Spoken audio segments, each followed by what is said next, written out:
Karachi matric board امتحانات میں corruption کا معاملہ، ملوث افسران کے خلاف تاحال کوئی کارروائی نہ ہو سکی۔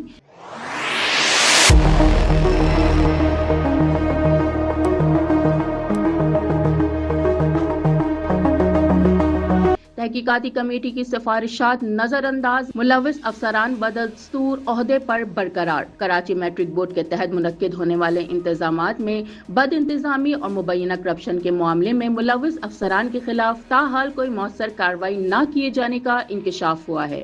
حالانکہ تحقیقاتی کمیٹی کے ذمہ داران کے خلاف سخت اقدامات کی سفارش کر چکی ہے۔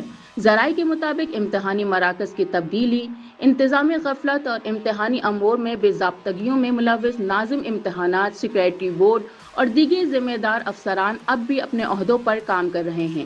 حکومت سندھ کی جانب سے اب تک ان افسران کے خلاف نہ معطلی کی کارروائی عمل میں لائی گئی ہے اور نہ ہی ان کے خلاف محکمانہ کارروائی کا آغاز کیا گیا ہے۔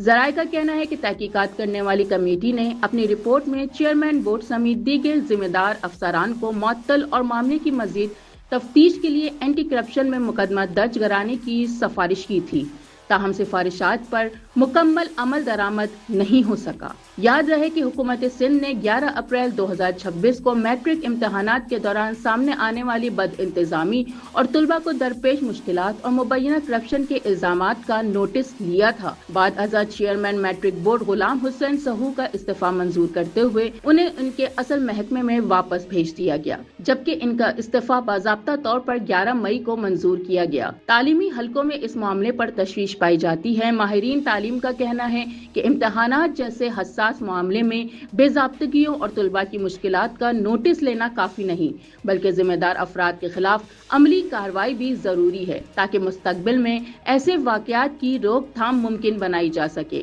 ماہرین کے مطابق اگر تحقیقاتی کمیٹی کی سفارشات پر عمل درآمد نہ کیا گیا تو اس سے نہ صرف تعلیمی نظام پر عوامی اعتماد متاثر ہوگا بلکہ احتساب کے عمل پر بھی سوالات جنم لیں گے۔